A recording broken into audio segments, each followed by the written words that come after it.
Bienvenue dans ce décodeur des hommes. Je suis Fabrice Julien, votre coach pour vous aider avec la psychologie masculine. Dans ce guide, nous allons décoder les hommes sans nous tromper. C'est vraiment un guide sur les signaux masculins. Ce qui différencie ce guide d'une précédente formation que j'avais faite sur la psychologie masculine, c'est qu'ici, nous allons voir des cas concrets.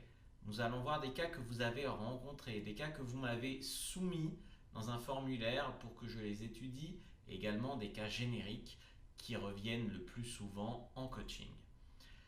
Alors le premier piège qu'on voit souvent revenir, c'est celui qu'on appelle le oui mais. Juste après, on fera les situations à décoder.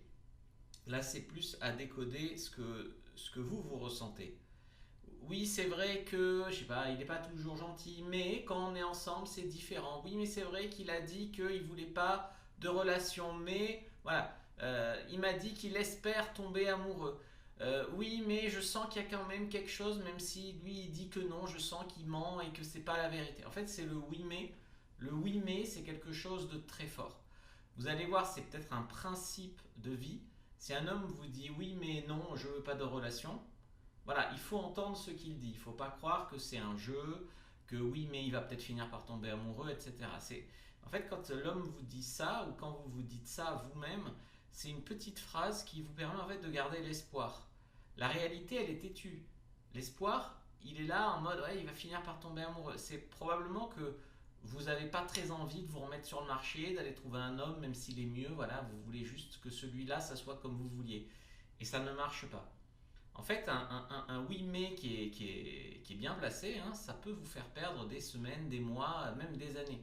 J'ai eu des femmes en coaching qui me disaient oui mais on est ensemble depuis 6 ans mais lui je ne sais pas s'il est en couple. Moi je me considère en couple mais lui pas 6 ans.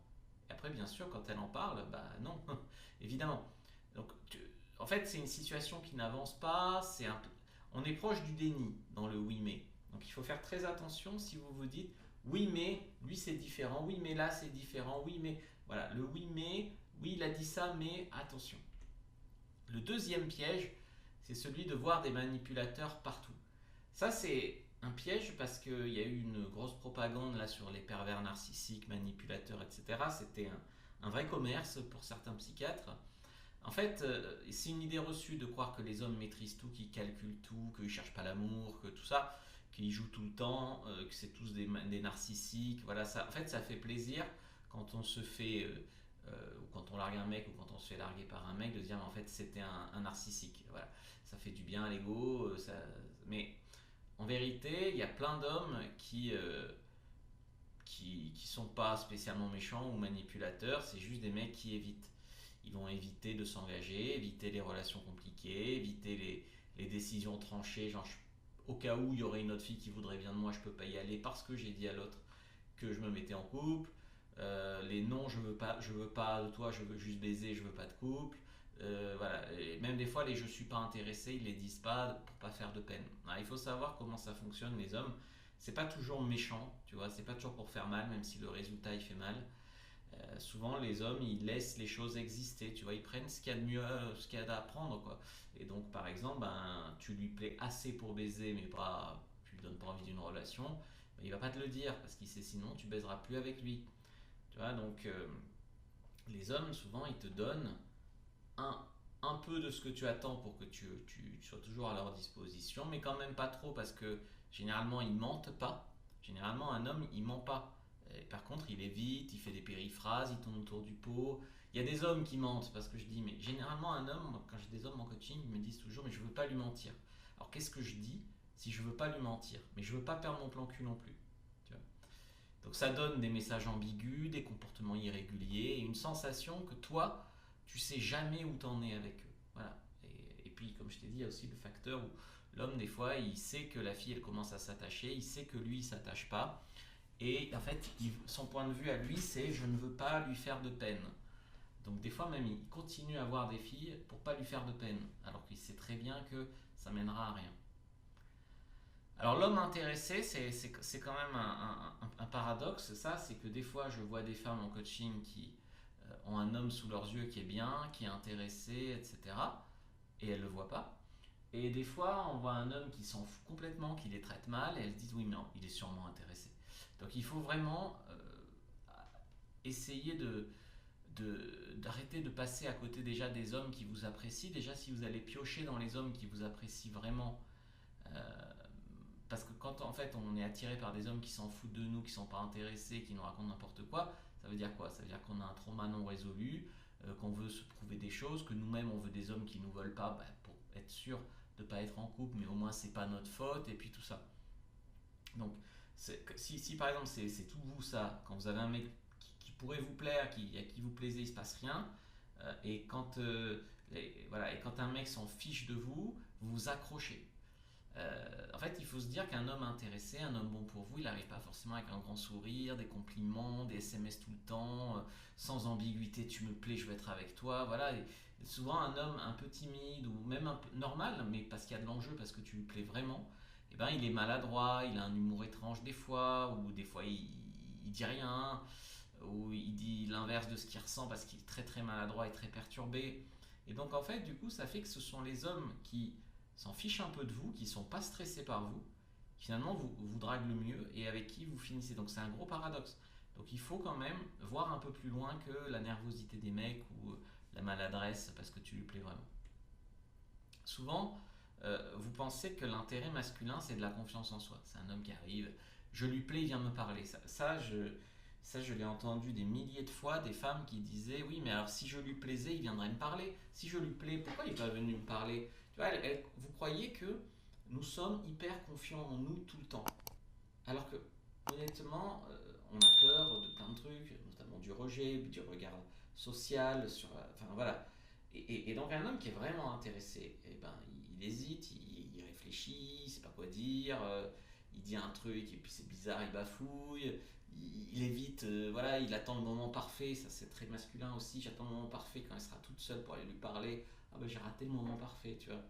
En fait, il a tellement peur de mal faire et puis il a la trouille que donc ça, si tu veux, avec une femme qui lui plaît pas vraiment, il est plus détendu. Avec une femme qui lui plaît vraiment, bah, il devient très très prudent.